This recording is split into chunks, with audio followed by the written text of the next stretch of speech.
What's up, baby? How we doing? What is that? Let's go. Life's a party. Life's always a party. No, life's always a party. Let's go. But I was waiting for Paul to dance. You weren't doing a dance today? Caught you off guard. I want to sneak up on you. You did that indeed. Have a great day, baby. How we doing out there? Have a great day. Show's over. Have a good day. What do we got on your desk over there? Let's get right into it. We got a lot to talk about. A lot of fun shit. We got a lot of stuff. We're gonna start out. Yeah, I said that. I said we have a lot of fun stuff. Yeah, we got a lot of fun stuff. We actually have a lot of stuff. A lot of great stuff. A lot of fun. Stick around.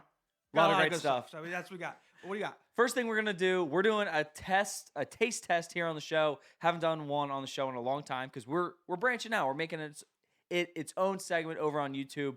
But this is just one new flavor, so we decided let's go back to our roots. Yes. We'll start out the show with a little taste test here. Yeah. So what is it? This is Bud Light Next. This is 0 carbs.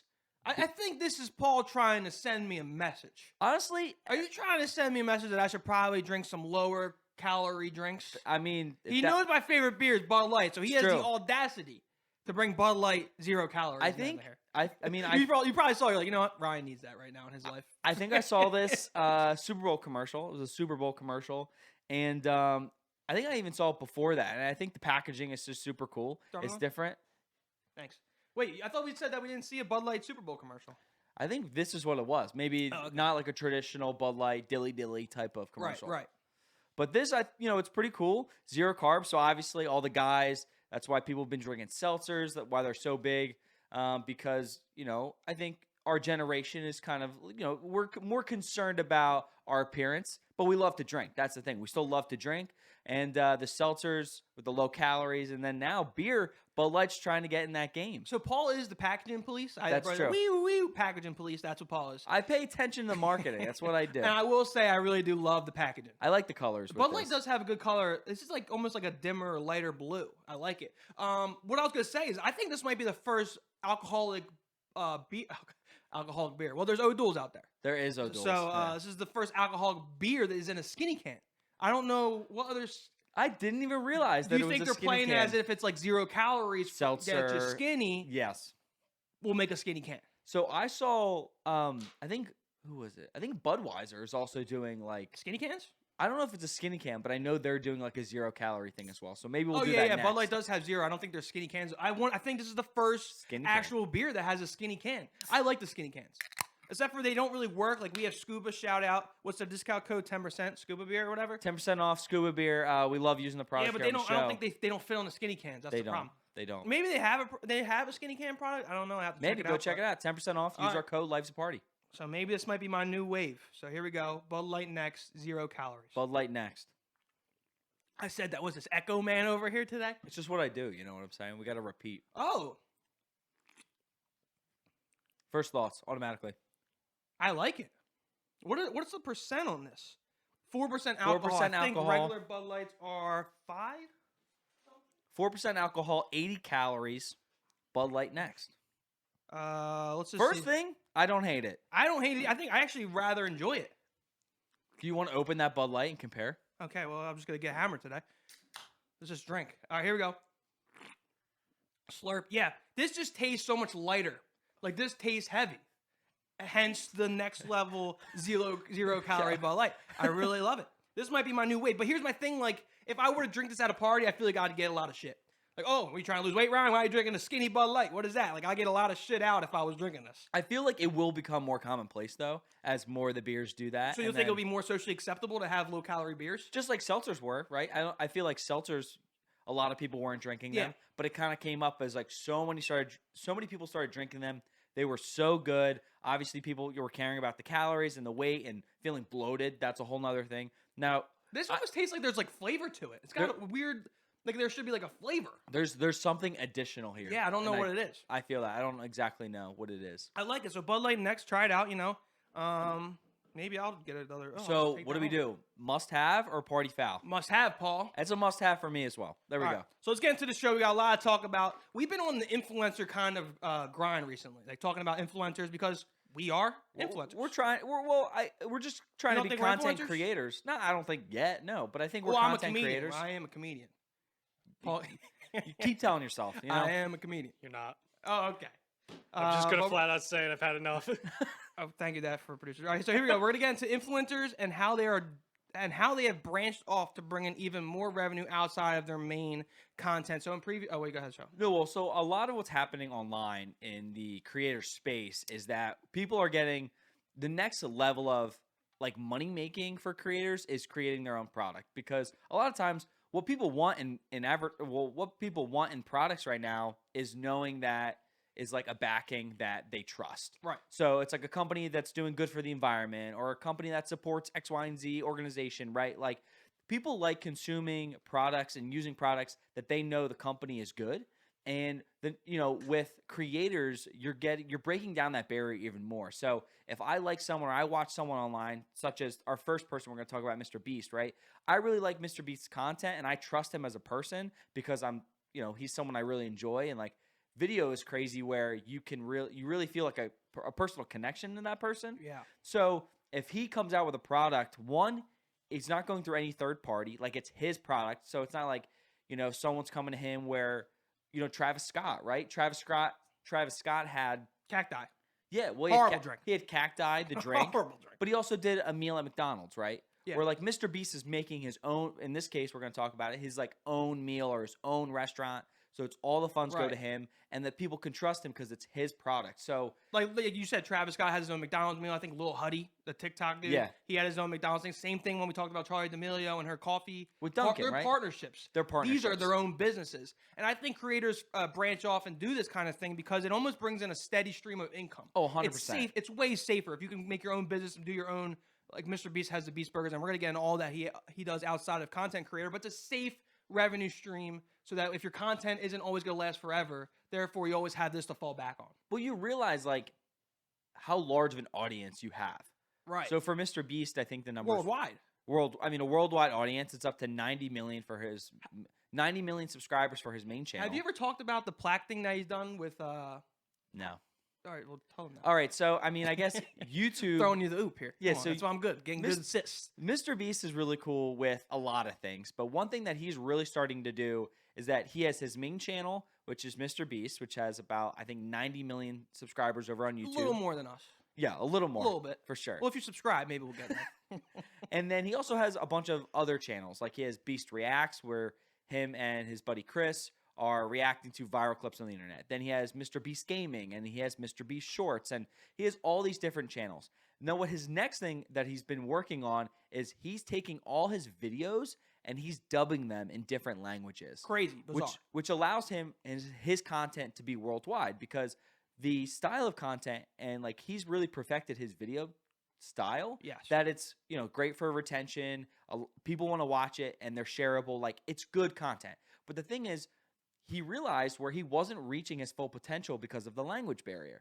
So first thing, he was really the first YouTuber to kind of break into the space of hiring people to dub his videos, and then him creating all these new accounts, where it be like MrBeast Espanol, MrBeast, right? Like all these different accounts, where now all of his accounts are getting so many followers, where if you're a creator on YouTube, YouTube sends you play buttons based on your subscriber count. So I think it's like 10,000 subscribers, 100,000, a million, 10 million, and they used to do 50 million, but they no longer do that button. They don't do a 10,000. They straight to 100,000, then million, then 10 million. Okay, cool. So you have 3 major play buttons from.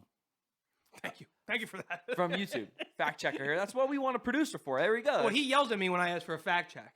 He said, "Why do you expect for me to know that?" Well, I don't know. He just answered balls. Well, you knew that's his space. He knows the YouTube Okay, space. sure. Yeah, that's when you were asking me movie stuff. I don't know. You looked to Oh, me you like know the Tom Cruise movie? What the fuck is that?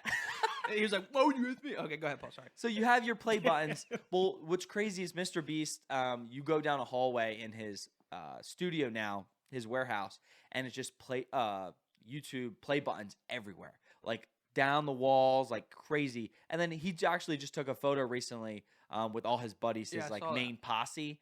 And they're all holding like a gold play button or platinum play button, whatever it is. Like, you said like how it was full circle, how like I just got, because he has like 8 friends that he started with, I think it is 8 or 7 friends. He has 4 friends. He's like, I got my 4 friends and me. He's like, we all have like our platinum play buttons, which is pretty dope. So showing off, not platinum. What are they? Silver, gold, diamond. There you go. Thank you. So they all have the YouTube guy. He's the YouTube guy. I'm the Disney guy. He's the YouTube guy. You're also a comedian. I'm also a comedian. Thank you for that, producer Drew. I wanted to make sure people know that.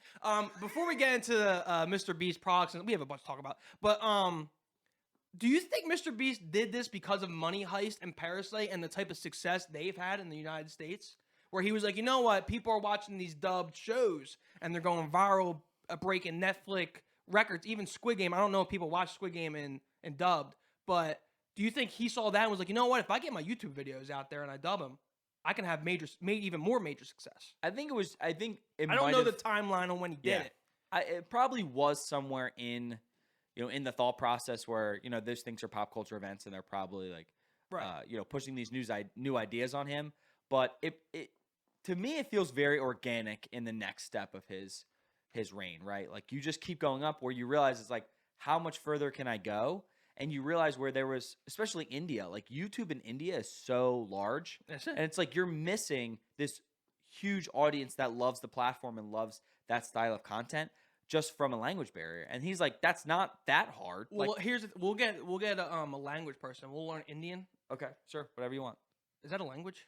Oh my God, this is where I get stupid. This is where I get yelled at. I think it's like Hindi and like a bunch of. We'll learn those languages, then we'll do 2 episodes. Okay, and then we'll grow and we'll be rock stars in India. We'll get on like billboards and shit. All right, that'll be fun. Yep. All right, so let's get into the meat and potatoes. What makes MrBeast so successful?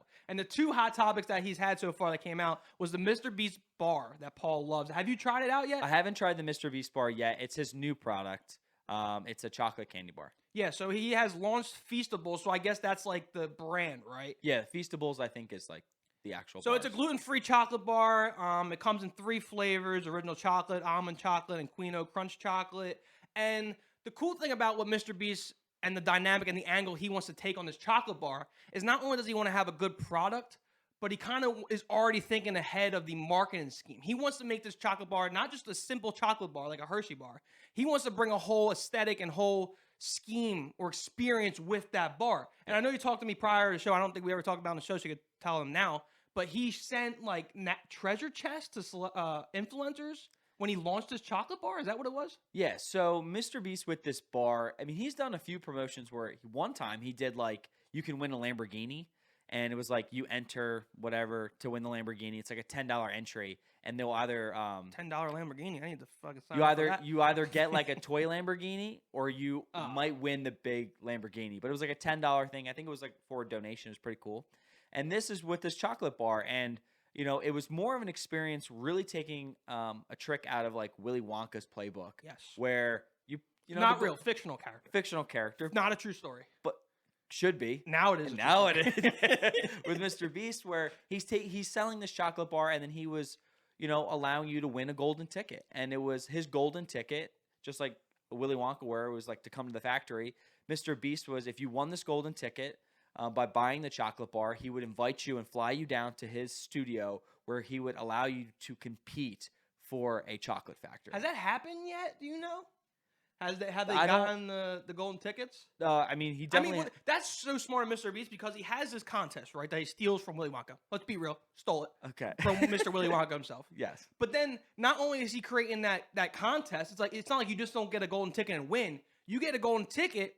Those 10 contestants come to MrBeast's factory. What's he do? Makes another viral video.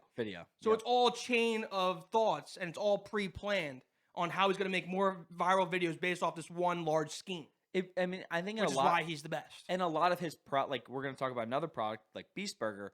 The products come from ideas to make videos, right? Because MrBeast's biggest thing of YouTube is that he just wants to create the best video possible. If you talk to him, you see him in interviews on podcasts, whatever. Everyone says, what gets you up in the morning? Why are you doing this, that, and the other? And he's like, honestly, I don't care about the money. It's literally making the best video possible. He says our margins are super thin. He goes, each video, it's just so much to make. Like that's where we're different. Like he wakes up, viral video. I wake up. I need a Bud Light. Beer. There you go. Like beer. That's our difference right there. MrBeast Squid Game video. I think it cost like $3.2 million to make. I watched it. Like it was an amazing video. And he breaks it up in parts. Yeah, he breaks it up. It was like a show. Like it was just this thing, and both of these both of these products stemmed from videos that you would watch. You like the concept, and then at the end of the video, they're like, "Hey," he goes, "Hey, I'm releasing the burger. I'm releasing this chocolate bar, and then this is how you enter the contest."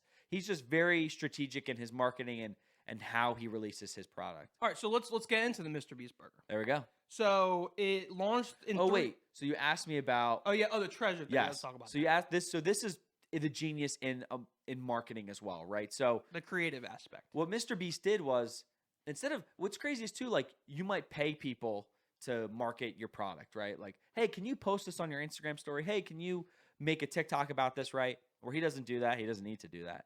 But what he did was he sent his chocolate bars in like a locked chest, a locked box that he sent to all of his YouTube friends, his influencer friends, and he sent it. But the box had a lock, like a padlock that was timed, and it expired when the video releasing of his Feastable candy bars was released to YouTube. So when the video dropped, the lock unlocked, and then all of the influencers and the YouTubers could then videotape it, Right. post about it, and then experience the candy bar as it was released. Well, he probably reached out to them, but then at the same Yeah. time, that's almost like a collaboration. 100%. Like, oh, I'm sending this treasure chest my new candy bar. Let's say Gary V. He wants to make content, or Kendall Jenner wants to make content. She gets the treasure chest. She opens it up, and now she's going to videotape herself eating that chocolate bar. Yeah, 100%. So, I mean, it's just genius on what he does. And that's just a creative idea. So here we go. Now we're going to get into the MrBeast Burger, Paul. So MrBeast, he launched MrBeast Burger in December. So I think, was it 2020? I think it was 2020. 2020, yeah. So MrBeast launched MrBeast Burger in 2020, and he started with a video. And I forget, the video was titled, "I Opened a Restaurant That Pays You to Eat It All." That was the name of the video. And the video was basically where he gave out free food. He created his own fast food restaurant where he gave out free food. They didn't advertise this anywhere. They didn't put like a billboard that said, "Hey." It was one location, and it was for a video concept where he opened a MrBeast Burger. People would pull up through the drive-thru, and to just basically, he would give them food. And a lot of times too, if they were low on burgers or if they didn't have enough made, he would just give them like $1,000. You know what I mean? So he made this video, went super viral. But at the end of the video, he announced that, hey, you like this video? You want to get Beast Burger yourself? We just launched 300 restaurants nationwide. Go to your favorite mobile ordering app, whether that be like Postmates, DoorDash, Grubhub, right? Go there, see if there's a Beast Burger near you, and that's the only way that you can order Beast Burgers, through these delivery apps. Yeah, so a couple things here. So we always talk about the importance of a title. Yes, for YouTube videos, the most important thing is your thumbnail and then your title. So he's like, hey, come to this fast food place where we pay you to eat it. Yeah. So, every degenerate American wants free shit. Yeah. So, I'm going to go get some free burgers or something like that, and they're going to pay me to eat it. Oh, yeah, fuck yeah, I'm in. I'm going to go drive there. So that title alone just engages people to click it. I think it became, what do we have here? It was the #1 trending video on YouTube automatically, and it also landed in the top 5 of Google search during the time. So, that's the way to hook people on, that title alone. And you talked about, so this is the one negative where you could say this is a bad idea for MrBeast, or where they have to improve on in the Beast Burger, is that Paul talked about how you have to go on Uber Eats or go on those other apps to get the delivery. So MrBeast doesn't have its own delivery process. Like, you have to go through a third party. It does have an app that you can go through, but it's unfortunately it goes through like Grubhub or something like that. It just doesn't tell you. So he like publicly came out and said, like, I know this isn't perfect. Like, I'm not perfect. This is obviously something we have to worry about, because people were arguing about how fresh their food was when it was coming. Because I don't know. It's one location. You ordered it. How was that process when you ordered the burger? So ship it out to UPS, like looking outside like a dog for waiting your FedEx package to. That's my Beast Burger. Yeah, it's been traveling for 8 states for 3 days. Let me eat that burger. I have had poor experiences with Beast Burger, but multiple. I definitely have, and unfortunately, it's not their fault. And that just is the business model that they've played on, where they didn't create any brick and mortar stores. Right. So that cost, they didn't have to worry about that cost. You couldn't go to there and actually like buy the burger in person. But it was cool because it was helping out a lot of local businesses during COVID, when the restaurants weren't making a lot of money, where MrBeast and like the idea of Beast Burger came into place, where he wanted to help out local restaurants continue to make money. So Yeah, I saw there was like a charity link to like. oh the yeah, process. there's like a bunch of stuff where he was basically saying, hey, we're gonna give you our product and the ingredients, and we're gonna teach your chefs how to make it, and for an extra cost, basically you'll take a percentage of whatever we sell. So like Jimmy and like Mr. Beast was making a very small percentage originally from like the actual profit of the burger. But once again, that's getting good public opinion. Yeah. He doesn't care about making money right now. He wants to make money long term. So if he makes this good public opinion, I'm giving to charity, like we're doing this, we're giving this away, then obviously he's got to make Mr. Beast. Everyone loves money. He's got to make money somehow. Yeah, so I mean, of having course. that original public opinion that's positive, then yeah, that's going to help you later on with more revenue coming in. But the thing is, because it's not directly like his own like brick and mortar store that he was going through third parties. I mean, everyone who's ever dealt with a third party, like you don't have control over it. You're releasing control, so you can't control a lot of things. For me, I remember like they said like the French fries weren't crispy. I mean, you can't control that. Mine were like my burger was like completely made wrong, and Yeah, like I had and then that constantly. and then you can't. There's no way to like fix it.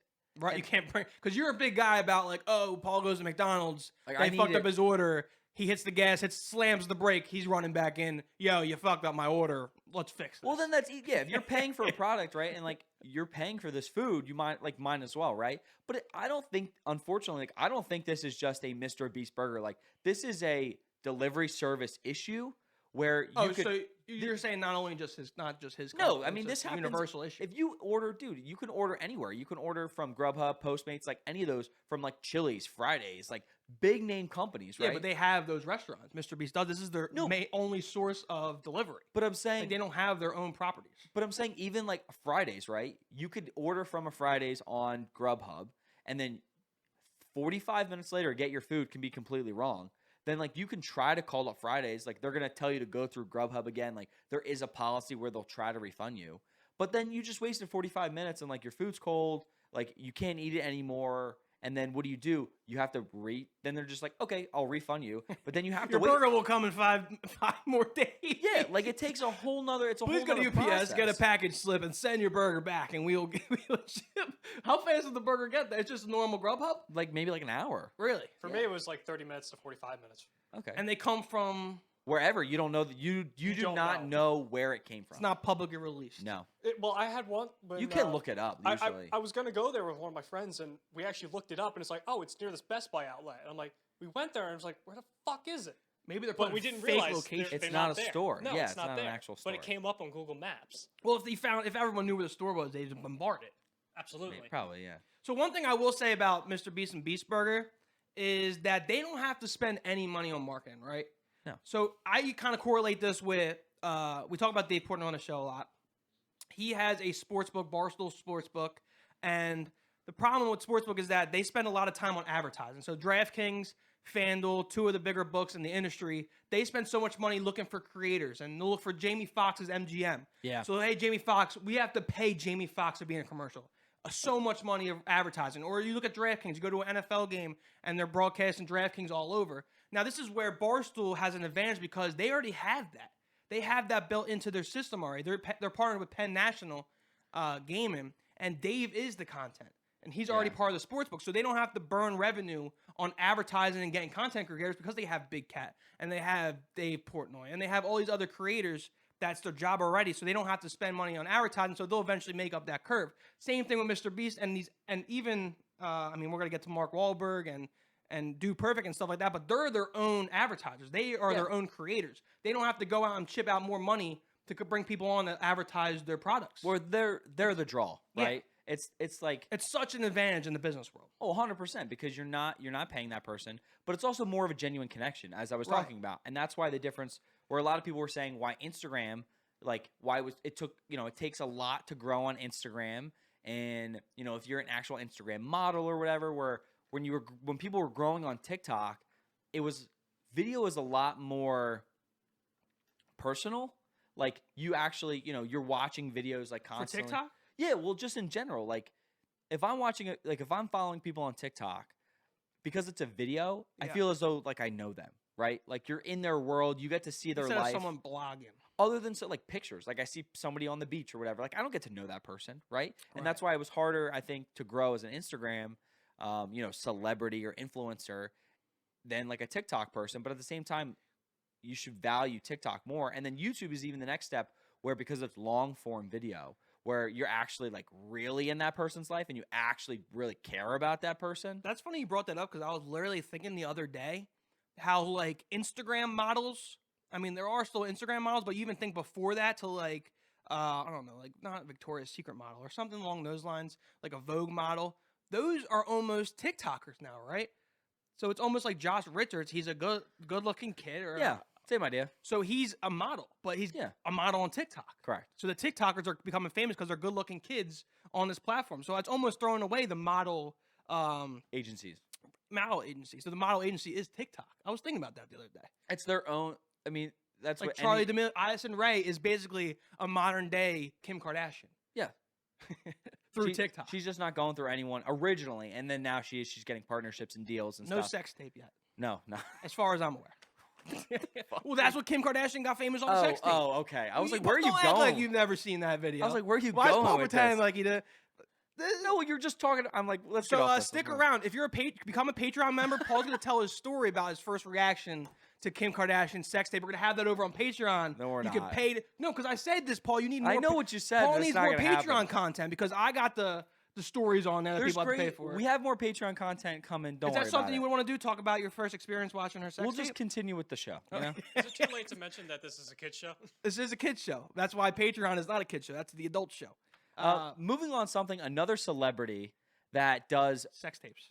no. Another celebrity that is in the world of business. Wait, why do you start over like you're going to cut that out? What? Okay, go ahead. Another celebrity that's in the business. I thought I was doing this one.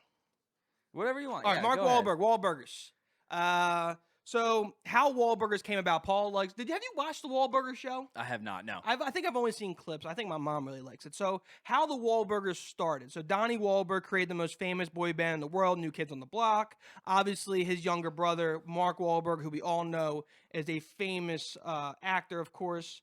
And then Paul Wahlberg, their other brother, kind of cooked for their family. So he was always the cook of the family, always making sure they were eating good. And he wanted to cook for everyone else's family too. So he's like, you know what? My brothers are doing this. Let me start our own restaurant, the Wahlburgers. So they launched in 2011 their first Wahlburgers restaurant in Hingham. Oh, God. Let's restart that.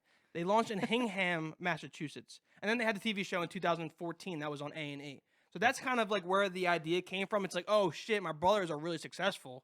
Let me do something that I'm good at. They're almost already giving me a platform. Yeah. People want to come see my celebrity brothers. So let me take my art and cook. And he knew his way in. And that was his way in. He knew he was a talented chef. So why not utilize my brothers and their success to start a restaurant? Yeah, it's a draw. Like, it's a celebrity Right. name, just as though you would attach, a famous celebrity to do an ad for you, right? It's the People same call idea. that coattailing your brothers. Okay. I've actually been to a Wahlburgers. I was at one in Orlando. I down- thought you went to the one in AC. No, so I've never been to the one in AC, but there is one in AC in the Ocean Casino. I remember when the casino opened a few years ago. Mark Wahlberg went and did like the opening ceremony. Nice. But I was at the one in Orlando. I liked it. I mean, it's very similar to like what we think in New York as a Shake Shack, or Five Guys? not five. I mean, it kind of along the lines. It's very similar to Shake Shack. Like if you've had, I mean, even the colors are similar. It's like Shake Shack's in Citizens Bank Park now, I think. yeah, it is. Yeah. So Shake Shack started originally in New York. That's why I like, put it to New York. But makes sense. And I remember being there. And the only Was it good? I just said it was So good. here we go. Five Guys, Shake Shack, Burger, Wahlburgers. Yeah. Rank them. But But let's do Mr. Beast. So here we go, Paul. Playing a little game here. Little For game me? show. Mid-game show. Okay. Rank these burgers. Wahlburgers, MrBeast Burger, McDonald's. Here, like how I threw that curveball in there? I'll pick the burgers. Okay. I just did. It's my game show. literally I don't know- got- How you gonna tell the game show host literally how the god game awful because they're not similar to each other. You got to pick ones that are like actually good All right. burgers. Well, I guess you could play your own game. If you do Shake Shack, I'll sit over here twiddling honestly, my fucking in thumbs. the burger world, honestly, from like a fast food perspective, I would probably put Shake Shack number one. Okay. I think Shake Shack burgers are just phenomenal. Cheese fries, cheese sauce, A1. I think I really like Five Guys, but I'm gonna tell you from like a perspective, I really did like the MrBeast Burger. Really? So I think, and obviously MrBeast Burger, it's a smashed burger, so it's very similar to Shake Shack. So I think you would go Shake Shack, MrBeast Burger, Five Guys Smash Burger, if you like smash burgers, and then No, I don't like smash burgers. I don't know that last one, maybe, and then Wahlburgers. I haven't had Wahlburgers in a long time. I think it was more of the scenery and like the celebrity aspect. And then what I was gonna say was the only reason we went there was because of the name, Right. and it was attached to, and just showcase you like the draw that family has. Here's a Life's a Party fun fact. What? I never had a burger at a fast food place. What do you and mean? Paul's never had chicken nuggets at a fast food place. So you've never like had a McDonald's hamburger? No, I get chicken nuggets only. Chick-fil-A, chicken nuggets only. I had Five Guys, but I don't really consider that. That's like different. It's like a burger shop. Let's not disregard that It's Paul still- hasn't it's- had chicken nuggets. It's still I mean, it's a fast food place. Yeah.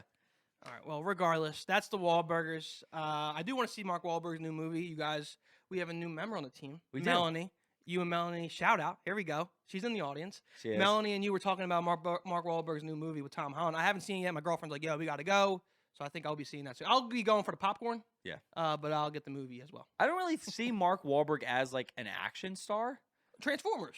Yeah, but I don't think of him like that. I mean, I I think really of like Ted. Ted 100%. I think he's a good comedian. I think he's super funny. Does he? I don't think he does. Does he do stand up? He does not stand up. Oh, he does the other guys. Good movie. Yeah, I mean, he's done a bunch of comedy. He's done the some one with- dramatic stuff with like the Boston Marathon. Yeah, that was. That movie. He's done, and then this is more like action star. And I feel like, I mean, he worked in And he that movie. produces a shit. Entourage, one of the best. He TV produces a shows ever. lot, too, Produces yeah. that.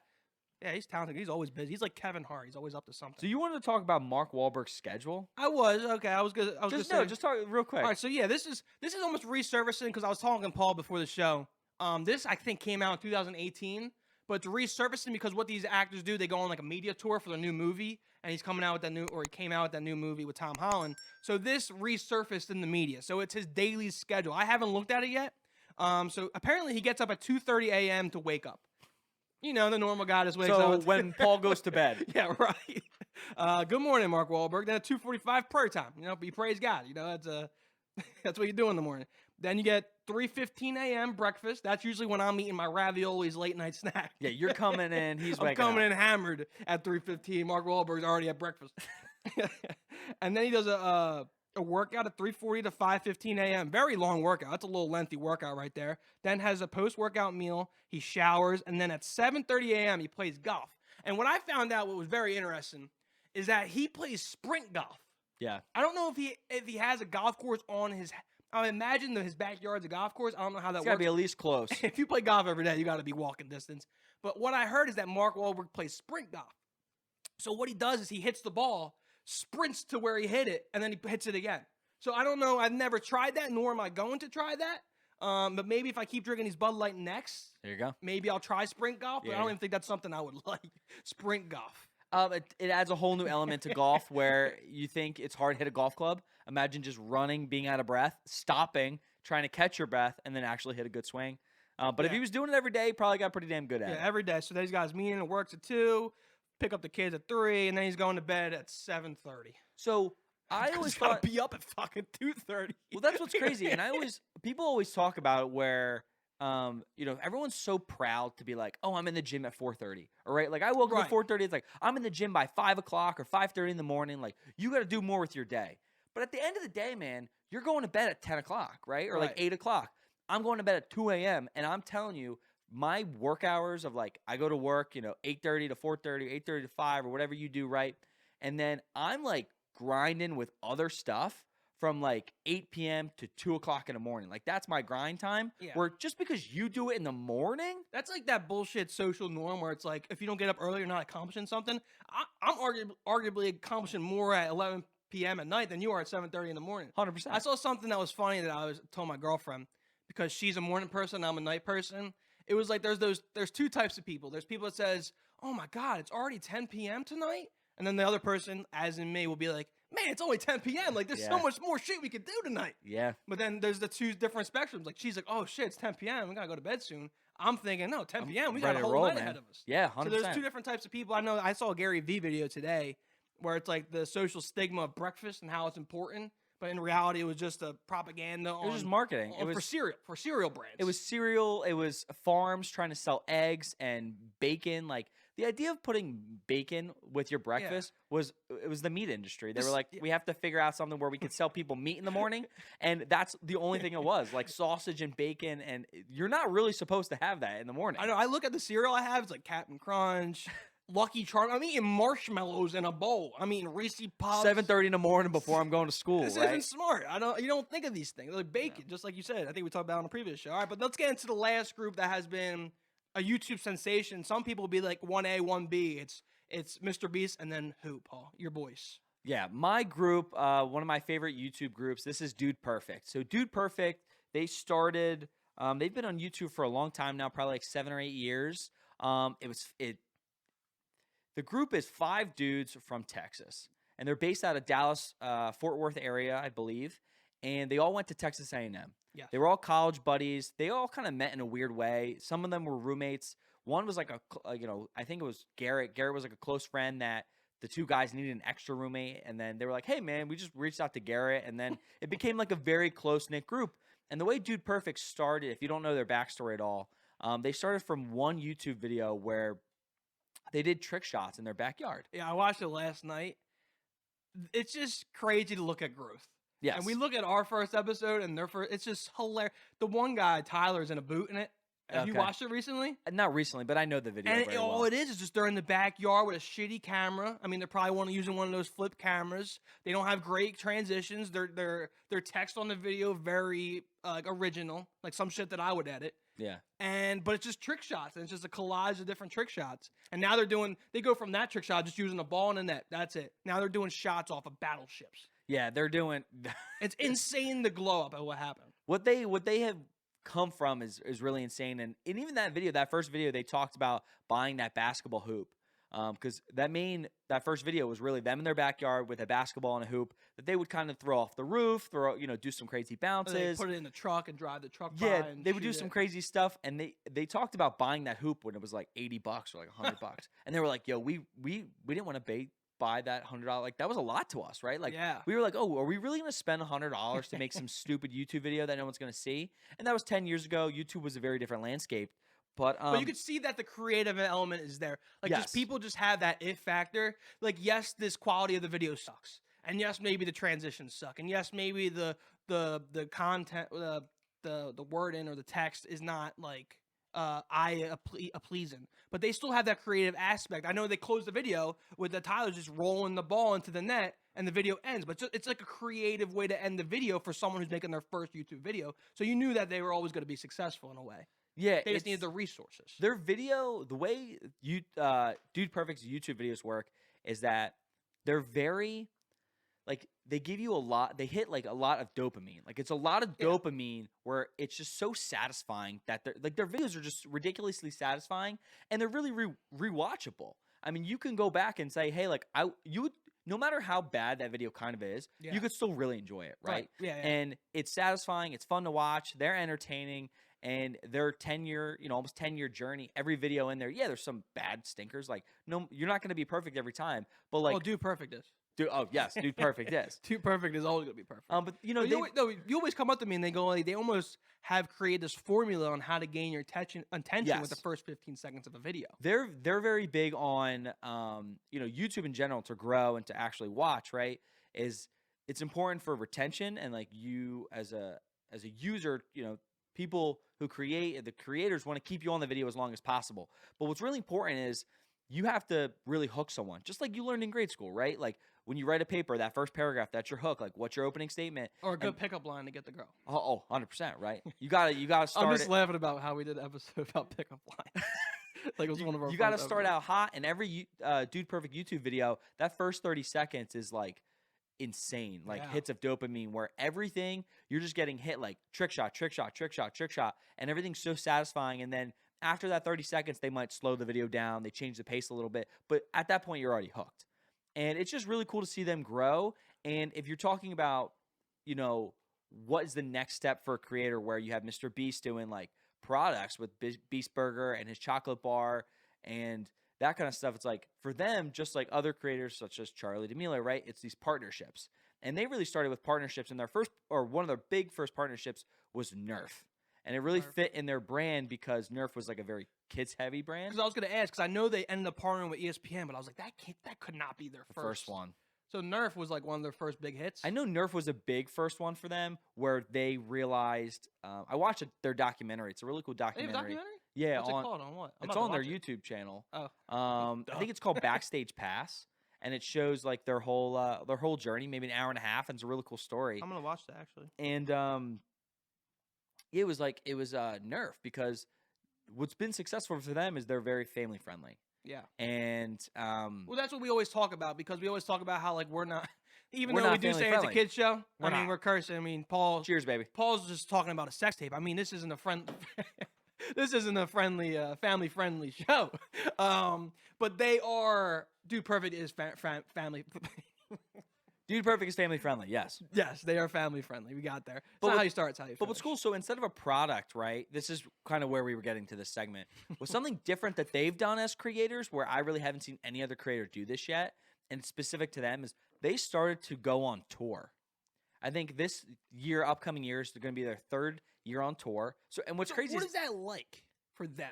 for them, Is that like a basketball? It's like almost like I know they partnered with the Globetrotters. Is it almost like a Globetrotter event? no, don't I know. think it's like a full stage show where instead of Like you improv going, or some shit? no, instead of you going, I guess a little bit, but instead of you going to like see an artist like Dua Lipa, right? Yeah. Where like it's, or me, a comedian.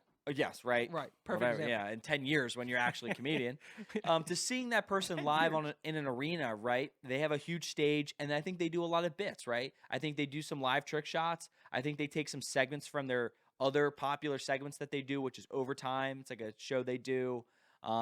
They do a thing called Wheel Unfortunate, where they spin the wheel, and it's like unfortunate things that, you know, getting pied with peanut butter, or they did a thing where they had to touch every single seat in an arena. So he walked around Saw an that. That was a arena. viral He had to TikTok. touch like 80,000 seats.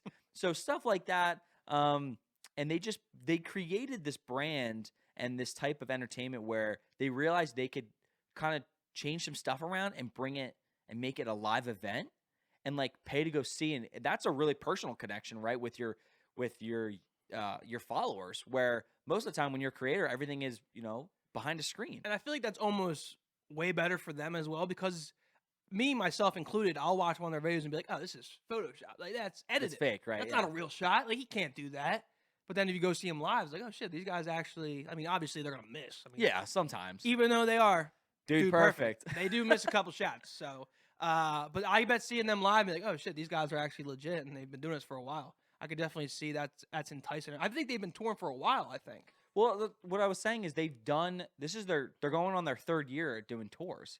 So it's clearly working for them. They're Right. getting better at it. But that documentary, it starts from their journey and then it goes all the way up and you follow them. Like the third act of the documentary is them on their first tour, talking about the Right. stress behind it, how they're figuring it out, how they're, you know, how it's going to work for them because it's a new avenue. And as I said, like there really hasn't been a YouTuber or like these content creators being live and making live events. Seeing the actual influencer in person, seeing Yeah. that they're authentic and that their content is like really Yeah, and then they do a lot of meet and greets. Like for me, if I really liked them and I was a huge follower of them, like Paul that- Rudd. like Paul, oh, I love my boy Paul Rudd. Like I would pay to go see them, right? And I think it's cool where, you know, MrBeast, like if he came out with a live show, right, I'd probably go buy it. I'd probably go see it. Or even just like a TED talk of Mr. Beast. Yeah, if Mr. Beast is going on tour just talking about his success. I would pay that. You know what I mean? I know you talk is one more thing about the Dude Perfect is like they started to come at an angle of like Oh. breaking Guinness World Records. Yeah, 100%. And they've almost tied in it, like they almost got their own guy to come and help them break all these like stupid records that no one even would think of even trying to break. So a segment that Dude Perfect does that I really love, I think, because in my brain, I've always been like, I can be a world record holder. Like it's very simple. There's probably For what? I don't know, but I'm saying if we go in the book, there's probably a bunch we could beat. Like All right, let's do something. let's just do it. And that they took that to a literal sense where sometimes they have a show, it's called Overtime, and one of their segments is called Absurd Records. And they figure out a dumb, stupid, like world record, and one was like the longest Lego walk. Okay. And or Like I saw one guy that had like a whip and it was like most whips in 30 seconds or some shit. I was like, Yeah. what the fuck are you doing? they're just Put like the goddamn whip down and go find something to do with your life, sir. But it's cool to see them break these really crazy world records. And they started with these, their famous trick shots.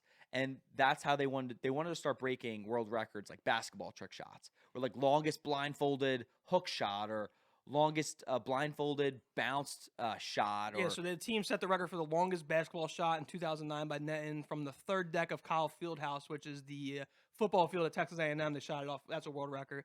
The other one, what was it? They broke a record in 2016, foot cross tower shot. I don't know what that was. That doesn't really tell me.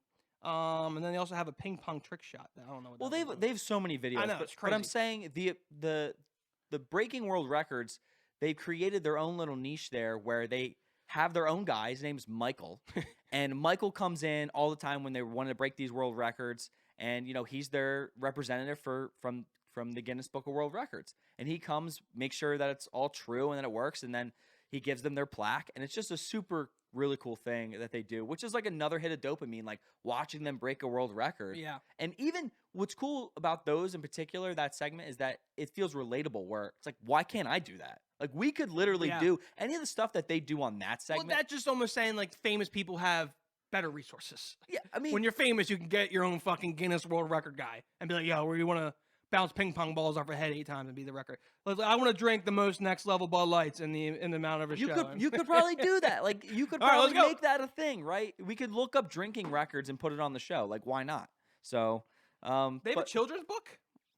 I mean, they were on Nickelodeon for a while. They had like a TV show. Here, they have I just want to read this before we get out of here. So, since they've owned all their life to the channel, their brand has also expanded. They have mobile apps, a 7-figure online merch shop. I mean, we always talk about the importance of merch and how sometimes YouTube content creators can't always make money off YouTube, so merch is a big push. And they also have a children's book, and they got a bunch of deals. They got deals with Marvel, Paul, Pringles, and Nerf, like you said. And they also get a bunch of great guests like Liam Hemsworth, Zac Efron. I think they had Serena Williams on one time. So I mean, Athletes are their niche too, where they're bringing Yeah. on a bunch of famous athletes. So Super it just shows you, like, as a creator, there's so many different avenues where if it's just a product, collaborations, and now a tour is even an option. Like, there's always a next level for creators. And I think it's interesting to look at those venues and just see, like, possibly, what we could do or what you could do, like, listening out there if you ever want to start your own brand. speaking of collaborations, Oh, yeah. Let's King's finish the Cup. show. this is a game. I know everyone who is 21 and up, obviously, has played the King's game. The King's game where you sit around, you put beer in the middle, and you get a deck of cards and put it around, and you play the Kings, the cards game. Everybody knows it. But this game is the King's game, but different. Yeah, so this is King's Cup Extreme. And we were fortunate enough, the guy who made the game, he sent us Yeah, he paid us first, which is very nice of him.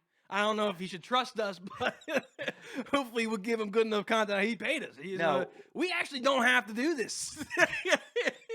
Let's just take the money and run. I think that's what we should do. No, but he was a super nice guy. I love board games and card games in general. Like, not gonna lie, Yeah. like, I think they're a lot of fun. When we drink, we really do like cup games. Yes. I think, but there are some fun card games, and this is a little play off the game Kings, where you can play with a standard deck of cards. Yes. But this is a lot more fun because what's cool about this is that there's so many different types of cards that have a lot more rules and a lot more intricacies to the game, other than just like 8 pick a date or 7 floor, bust a rhyme. Yeah, like the 5 bust a rhyme. the normal rules of Kings. And this way, you don't. What's really cool about this too is that you don't have to explain it to anybody. Right. Like, that's a big problem where any drinking game you're ever gonna play, half the time spent is explaining the game to Especially somebody. when everybody's messed up and smacked up. So hard. It's like, what the king against? Make a rule, Deborah. Like, let's figure it out over there. I've said this 8 times. This is the last king. We're not gonna have another make a rule, so you're a little late to the party. Yeah. So what's cool with this game is that You just read it. It tells you what to do. you just read it. It'll tell you what to do. And another cool thing is that they're waterproof. That's so big. if you want to play it on the beach, by a pool, outside, we love drinking everywhere. You can Honestly, play underwater. if you want, try it. Do There it. we go. I've never tried that. But it is a cool game, and definitely I would check it out. If you like Kings, then you might like something new. Dope show. And while you're here, go give us a follow. I was gonna say follow on Instagram, but that's subscribe. So yeah. Patreon, we're coming out some more content, so stay tuned for that. Yeah, we got a bunch of stuff. Follow us on @LifeToPartyPod, Instagram, TikTok. Give us a big subscribe if you're over on YouTube. 5-star review. We appreciate you guys listening. As always, Music, take us out. peace, baby. Later.